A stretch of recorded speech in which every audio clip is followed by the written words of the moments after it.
Hey, welcome back to Blaze Adams 24/7, baby. Here with an update on Dwayne Keefe D. Davis. He had an arraignment hearing today, October 19th. Apparently, it's now been delayed until November 2nd. I want you guys to listen to this news clip. A reporter who was on the scene, she talked to a defense attorney who, has some insight on the attorney that Keefe D is trying to retain, and even on some of the information around how this could possibly go.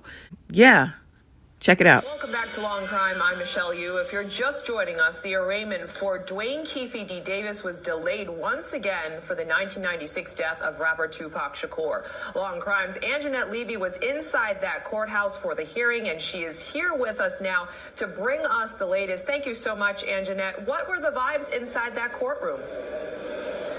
Well, Michelle, it was kind of like Groundhog Day. We were all here 2 weeks ago for this same procedure, the same arraignment hearing. It was continued yet again. This time, though, Keefe D had a lawyer present. That's Dwayne Davis. His street name is Keefe D, of course. And his name is Ross Goodman. He does high-profile cases here in Las Vegas. His mother is the mayor of Las Vegas. And he asked for a 2-week delay because he said he's still finalizing the representation agreement with Dwayne Davis. And so there are some things that are still going to need to be worked out. So this arraignment will be continued until November 2nd. Same vibe as last time, really. A little less media there. I did not see Keefe D's family here this time, but I did meet up with a friend of his who came to support him. He wasn't in the courtroom, but he was outside the courtroom. So you could see Keefe D. I mean, he's very serious. He knows this is serious. It doesn't get any more serious than this in the legal system. He is facing a murder charge with a gang enhancement. So it's a case that is a very high-profile case here in Las Vegas, and the Las Vegas Police Department and the DA have said that this is an important case. And joining me to discuss it is somebody who has handled his fair share of high-profile cases. He is Gabe Grasso. He represented O.J. Simpson, you may recall, back in 2007, 2008, in that robbery case where O.J. Simpson went into a hotel and robbed some people with the assistance of others of some memorabilia. So, Gabe, thanks so much for joining us. We appreciate it. Your thoughts on what happened today? Well, this is just sort of the, I guess, ugly underbelly of how these cases get started with not much going on. Apparently, Mr. Keefe D, that's what he goes by. Keefe D, yes. Keefe D. Dwayne Davis, Yeah, yes. Dwayne Davis. I'd call him Mr. Davis. Yes. Mr. Davis is attempting to hire Ross Goodman. He's apparently made an agreement with him to a retainer agreement, but there's still some things to work out. And that's where we're at with this. It's an interesting case, and I spoke with Ross. I've known Ross for 15, 20 years. And he's a capable attorney. I've actually tried cases as co-counsel with him, and he can handle this. He'll be able to handle this case. It's just a question of the client getting the lawyer on board and seeing where we're at when the dust settles and we get here in 2 weeks, and hopefully Ross can say, I'm going to confirm with counsel, because that's what he's got to do. He's got to confirm his counsel. And then they're going to set they might set a trial date, they might set a status date, but normally they would set a far-out trial date with some dates in between. You said you spoke with Ross. We just saw you over there speaking with him. You've tried cases with him. Tell us a little bit about his style. He seems very sure of himself. He came down here and talked with us. He says 600 pages of grand jury transcripts. He hasn't read them, but he already sees defenses to this case. One of the most difficult things for somebody to do in a case like this is hire the right lawyer, because I've been trying cases now for going on 35 years all over the country. Most of my practice now is federal, but I tell people that, it's very difficult to really know who to hire. You can't go by the billboards. You can't go by, not that criminal defense lawyers use billboards, but you can't really go by that. And so at least I can tell you that, there are a handful of lawyers in any jurisdiction that are the top criminal defense lawyers. And Ross Goodman is a lawyer who regularly practices criminal defense. You want at least that. Hopefully he'll be able to, and he's got a team around him. He's got a going office. He's here every day. So that's what you need. So I think, like I said, I don't have any doubts that Ross can handle this case. This is a case that it's going to take some nuance, that's for sure. Let's talk about that. I mean, nuance for sure, because we have somebody who engaged in a proffer agreement back in 2008, 2009. He tells this story about what happened that night. He basically, that statement can't be used against him, but then he goes out starting in 2018 and he starts giving interviews to YouTube channels, to BET, the Death Row Chronicles. He writes a book, Compton Street Legend. He talks about throwing a Glock. I mean, I read the book. He throws a Glock into the back seat. It doesn't appear that this is a work of fiction, or that he was telling it as a work of fiction. This was supposed to be a non-fiction account of what happened. So what are the nuances here? I mean, how do you kind of work around this? Well, obviously, I'm just here commenting. Sure. I don't even think, no one on the defense side, I think at this point, I think probably Ross is the most informed defense attorney in town on it, because he's probably had some bits and pieces of information that other people don't know.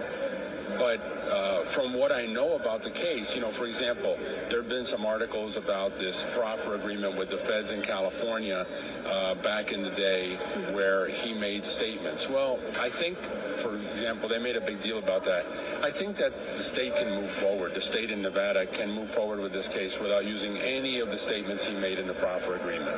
I mean, that's how I'd approach it if I were the prosecutor. I wouldn't want that issue coming up. But remember, proffer agreements have a lot of, I do that on a regular basis. That's one of the things I do most in my practice is proffer agreements with the feds. And proffer agreements have other parts of them that people don't remember. They just think that whatever you say in the proffer agreement can't be used against you. In reality, if you then in a trial down the road take the stand and say something different than you said in the proffer agreement, they can use the proffer agreement against you. There's sort of contingencies about that, as well as they can use what you say. They can make what's called derivative use, which means the feds can take what you said, or any investigative body, and they can investigate further based on what you say and come up with more evidence. So I don't think that's going to be a big issue in this case, the proffer agreement. I think they have enough to move forward. I mean, the grand jury found probable cause to move forward on this charge. The issue I see is all this stuff has been out there for a long time, okay, all this information. He wasn't charged in 2018. He wasn't charged in 2019. He was charged in 2023. Right. So what's up with that? See, that would be a question I would have as the defense counsel, and I would say, okay, what caused this? What was the trigger? That's what I would have my investigators and trying to figure out what was the reason for this. Maybe there's something that I can use as a defense in how this case got where it is right now. That's one of the issues. And the other thing that it's funny, there's a quote from Albert Einstein that sort of reminds me of what's going on in this case. Because, they say, well, we have hundreds and hundreds of pages of grand jury testimony. We have many witnesses in the grand jury. And these are all like former detectives in California who investigated, and former Nevada detectives, and all these people who are talking. But there's no gun, there's no car, there's no DNA, there's no real evidence other than testimonial evidence, not only from Mr. Davis, but from other people. And so when you have people talking, that's where defense attorneys can make most of their progress. When you have just testimonial evidence, right? That's where you can challenge things. So I just remember this quote from, when they say, well, look at all the evidence we have now. Back when Albert Einstein came out with the theory of relativity, the general relativity theory, there was a magazine article which was entitled 100 Physicists Against the Theory of Relativity, basically challenging Einstein's, because it was a new theory and people were saying, no, there's no way this is for real. And Einstein was asked about it, and he said, why 100? If I am wrong, you only need one. And so that's sort of the attitude I would say, why do you need all this? If this guy really is what you say he is, if he is the guy, why do you need, why is all these little grains of sand building up to finally getting right past the probable cause determination? That would be sort of part of my theme in the case. Because, for example, when you're a person in his world, in Mr. Davis's world, one of the things I know from I've represented in federal court the Rolling 60s Crips. Okay, I represented that group. And one thing I learned about representing the Rolling 60s Crips and representing the Hells Angels and the Laughlin Shootout, and I've been involved in those cases and representing individuals who were charged in those conspiracies, is that one of the lifeblood of some of those organizations really is bragging, pontificating, making things up about yourself, getting street cred out of basically what might be BS. Yeah. And so those are all things that can be argued, like you can actually investigate that and formulate a defense as to how possibly this could just be all BS. Now, Judge Jones obviously seems a little irritated. She wants to get the ball rolling on this case. Do you see her, because Ross Goodman said, I think he should be released on an OR bond. He's lived here for years. He's not done anything, bad. Do you see the judge releasing him on bail, maybe with a GPS monitor or something like that? That's one of, if I were defense counsel, I wouldn't even be worried about the case yet. I would be right now concentrating, if I were, any defense counsel worth his salt, the main, and I'm pretty sure Ross is thinking the same way, the main issue here is getting him out.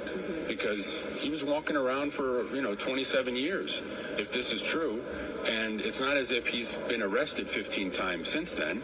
He's been a relatively law-abiding citizen. I'm not sure if he has any. He did years for drug dealing, but yeah. I'm just saying, like in the last few years, he's 60 years old. He's been, he was taking a walk with his wife when he got arrested. So that would be my main concern, is trying to get him out on bail, because this is a weird case. This isn't one of these cases where, the alleged murder just happened and the guy's on the run and they finally caught him and now he's not getting out. Because the standard in not only Las Vegas, in Clark County, but in other jurisdictions is if it's a first-degree murder accusation, people usually aren't getting out on bail. Right. But this is a different kind of case. Well, Gabe Grasso, thank you so much. We appreciate your time and your insight. We appreciate you coming down and talking with us today, and we look forward to talking to you again in the future. Okay, sounds good. So there you have it. I think that we kind of have a clear idea on where this thing is going. Although we don't know what's going to happen. We don't know if a trial will actually be set. He talked about new information that may be had at this point. We have to remember a few months ago that Las Vegas PD did a raid on Keefe D's home. So the question is, did they find something new in that raid? And that's something we will find out later. I will be definitely back with more as more information is revealed as this case continues. Thank you for tuning in. Like, share, subscribe, comment. Let me know your thoughts. Until next time, bye.